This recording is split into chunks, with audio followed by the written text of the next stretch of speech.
¿Qué tal? ¿Cómo está? Bienvenido a una nueva edición de Entrevistas CNN. Mi nombre es Nicolás Cabargas y el día de hoy tengo el placer de comenzar con una pregunta para usted. Tal vez se ha fijado y si no se lo pregunto desde ya. ¿Ha visto más caras de personajes históricos en las góndolas, en las vitrinas, en las vidrieras de las librerías durante los últimos años? Y es que es un verdadero fenómeno el interés de los chilenos, de las chilenas, por las figuras de la historia. Y es en este boom que nace El Húsar y la Muerte, una novela que nos cuenta los detalles de los últimos días de el guerrillero Manuel Rodríguez. Para conversar acerca de esta novela, le damos la bienvenida a su autor, Andrés Valenzuela. Andrés, ¿qué tal? Bienvenido a Entrevistas CNN. Hola Nicolás, un gusto estar acá, muchas gracias. No, por favor, el gusto es todo nuestro para hablar de este libro. Primero, preguntarte desde ya las sensaciones de la gente, quienes lo han podido leer, qué mensajes están entregados. Aparentemente ha gustado, porque como tú bien dices, a la gente le interesa la historia, le interesan las figuras de nuestra historia, y Manuel Rodríguez en particular es un personaje bastante querido. Entonces, la percepción que existe es que el libro ha gustado y a la gente aparentemente ha pasado un buen rato con la lectura, lo cual a mí me tiene muy contento. Cuéntanos un poco acerca de la estructura de este libro. Es una novela con mucho dato histórico fiel a la realidad, que toma además una época, un periodo de tiempo que, para ser una figura tan estudiada como es la de Manuel Rodríguez, es un periodo que muchas veces no se suele hablar tanto. Cuéntanos un poco acerca de esto. Efectivamente, bueno, sí, es una novela que tiene una base histórica, digamos, bastante fiel. A mí no me gusta inventar, me gusta apegarme a las fuentes y en base a eso crear un relato de ficción. Y efectivamente es un relato que ocurre dentro de un periodo de tiempo bastante acotado, son solo un par de meses, más o menos poco antes de Cancha Rayada hasta poco antes de la muerte del personaje central, de Manuel Rodríguez. Pero fue un periodo bastante acontecido, pasaron muchas cosas, partiendo precisamente por esa batalla de Cancha Rayada, que fue una derrota para los patriotas. Y después vinieron una sucesión de cosas entre medio. Manuel Rodríguez fue director supremo durante un periodo muy acotado de tiempo. El ejército patriota también estaba desaparecido, no se sabía qué pasaba en Santiago luego de esa derrota. Entonces pasaron muchas cosas en términos históricos y a la vez también, en términos personales, la historia de Manuel Rodríguez también llega a ciertos puntos bastante definitorios, y eso es lo que traté de plasmar un poco en la novela. Estudiando un personaje que tiene tanto mito en torno a su propia figura, donde muchas veces el mito pasa a superar incluso la reconstrucción histórica. ¿Cómo fue tu abordaje en este sentido para mantenerte, lo decías tú, lo más fiel a la realidad posible? Primero, una carga alta de responsabilidad, porque es un personaje bastante querido por la gente, digamos, es un personaje muy importante para nuestra historia. Entonces había una responsabilidad importante de estar a la altura del personaje.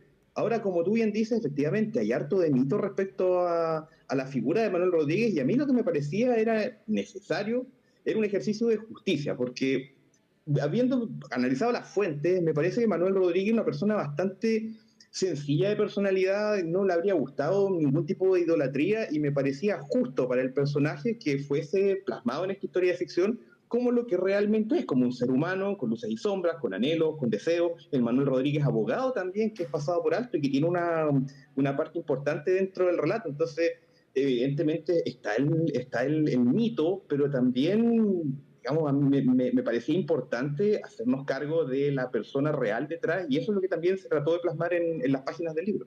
Tal cual, acompañando entonces lo que fueron los últimos meses de vida de un guerrillero que, lo decías tú, lo has repetido incluso ya un par de oportunidades en estos minutos, un personaje muy querido incluso hasta el día de hoy. ¿Por qué crees que se debe esta magia con un nombre que uno incluso ve en el día a día en nuestra capital, en regiones? No son pocos los monumentos, de hecho es más, estamos viendo en las imágenes en nuestra pantalla un recorrido que pudiste hacer por diversos lugares que llevan el nombre del guerrillero. Este cariño, esta serie de homenajes, la figura histórica, cómo ha cambiado, cómo ha sido utilizada incluso en política durante muchos años. ¿A qué crees que se debe? ¿Dónde está el encanto de Manuel Rodríguez para con el chileno y las chilenas? Yo creo que, bueno, en buena parte viene de toda esta construcción mítica de carácter casi legendario que existe de Manuel Rodríguez, que viene un poco, claro, de la función que cumplió en lo que se llama la Guerra de Zapa, que era esta guerra de guerrilla en el contexto de la reconquista realista, donde cumplió una función bastante importante y un trabajo bien sucio, que muy peligroso además, en donde, digamos, su figura se enalteció. Además, en su momento, tenía un arrastre popular muy importante, la gente lo quería mucho, era de los llamados próceres históricos, con mayor arrastre dentro incluso del bajo pueblo, que es algo que no pasaba con otras figuras de esa época. Y todo eso yo creo que se transporta a lo largo de los años, incluso hasta nuestros días, y por eso la figura de Manuel Rodríguez resulta tan atractiva, tan atrayente, tan interesante. Y como te decía recién, mi idea también era un poco aterrizar el relato, sacarle un poco de ese mito y mostrar esta parte más humana del personaje que me parecía justo plasmarla, a pesar de que es una historia de ficción, me parecía justo plasmarla para que la gente también la tenga presente y la conozca. Tal cual, este mito convertido en humano, entonces en este texto, el Usarí y la muerte, cada vez que se habla de uno de los fundadores de nuestra patria, muchas veces en contraposición, quienes toman por cariño, por figura histórica, a un nombre hacia arriba, suelen bajar otro, ¿no? Pasa con los o'higginianos, con los carreristas. ¿Cuál es tu apronte, tu acercamiento con respecto a esta figura de Manuel Rodríguez en contraposición, por ejemplo, con la del padre de la patria, Bernardo Higgins?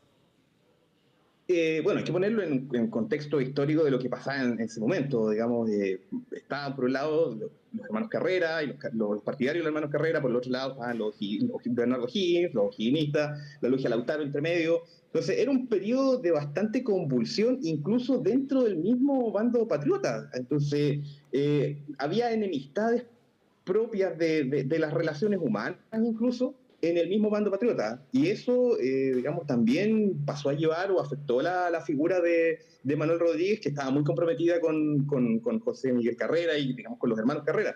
Entonces, en ese contexto, claro, evidentemente Manuel Rodríguez se aparece en contraposición directa con Bernardo Higgins, pero, insisto, poniéndolo un poco también en contexto histórico y bajando un poco el tema del mito, es propio de las relaciones humanas esto de los conflictos, incluso dentro del mismo bando beligerante en una guerra, como lo fue la Guerra de Independencia. Me parece que es algo que incluso puede ser hasta natural, los egos involucrados, pero evidentemente es una realidad. Bernardo Higgins y Manuel Rodríguez eran antagonistas y eso también está plasmado en el libro. Andrés, lo decías tú, una figura tan mítica en la que te enfocas en este texto en sus últimos meses. ¿Quedó algo en el tintero, en la investigación, en las ganas de plasmar su historia para una especie de secuela de este texto? O sea, siempre quedan algunas cosas en el tintero, por ejemplo, de cosas que no se saben del personaje, de qué fue de sus restos, quién lo mandó a matar, si es que esto realmente ocurrió así, o cómo siguió adelante la Guerra de Independencia con los personajes que están involucrados. De hecho, el periodo de la Guerra de Independencia es un periodo muy interesante y que, digamos, siempre da para pensar en secuelas, así que puede haber algo por ahí más adelante, no sé si que haya quedado en el tintero, pero que sí vale la pena, son historias que vale la pena contar, estos de la Guerra de Independencia, y por ahí puede ir algo. Guerra de Independencia, entonces, el trabajo de El Húsar y la muerte de Andrés Valenzuela, un abogado, un autor de novelas que ya habías utilizado la historia como pretexto para afinar tu pluma y contar y llevar a las personas, ¿no? A los lectores a esos lugares con buenas historias. En algún minuto, enfocado 100% en la Guerra del Pacífico. Ahora, preguntarte, la época de la independencia de Chile, ¿te logró enamorar lo suficiente como para tener otros textos en esta época? No, por supuesto, y no solamente la Guerra de Independencia, la Guerra del Pacífico, toda la historia es muy interesante y son historias que vale la pena contar y vale la pena repasar desde la ficción, así que claramente la Guerra de Independencia es un tema que vale la pena recorrer a lo largo de una novela, tal como también la Guerra del Pacífico, la Guerra Civil de 1891 y una infinidad de otros temas que siempre están ahí y que vale la pena traer de vuelta, y sobre todo, digamos, a través de la ficción que puede hacer estos relatos un poco más atractivos para la gente. Andrés, para quienes están pensando desde ya en comprarse El Húsar y la muerte y tenerlo de compañía algunos días para disfrutar de la historia de Manuel Rodríguez, preguntarte desde ya, ¿estás trabajando en tu oficina en algún periodo histórico en particular, en una historia? Adelántale algo a la gente que te acompaña hasta ahora en Entrevistas CNN. Bueno, la Guerra del Pacífico siempre es un tema que da para este tipo de relatos, pero también hay un periodo vinculado a la Guerra de Independencia, que es todo lo que ocurrió antes de la Junta de Gobierno de 1810, que también fue un periodo muy acotado de un par de meses, más o menos desde mayo de 1810 hasta septiembre, donde se dio una sucesión de cosas, hubo cambios en la gobernación, subieron algunas figuras, bajaron otras, hubo unos detenidos por ahí que encendieron los ánimos en Santiago. Todo el periodo, que va más o menos desde mayo hasta septiembre de 1810, es un periodo muy interesante y por ahí también estoy trabajando, recuperando algunas fuentes para un relato, reconstruirlo desde la ficción también. Notable, Andrés, porque ese periodo, el que mencionas, ¿no? Antes de la primera Junta de Gobierno, tuvo mucha rosca política hasta llegar hasta finalmente lo que terminó sucediendo. Andrés Valenzuela, autor de Lúzares y la muerte, muchas gracias por este diálogo con Entrevistas CNN. Muchas gracias a ti, Nicolás. Encantado de estar aquí.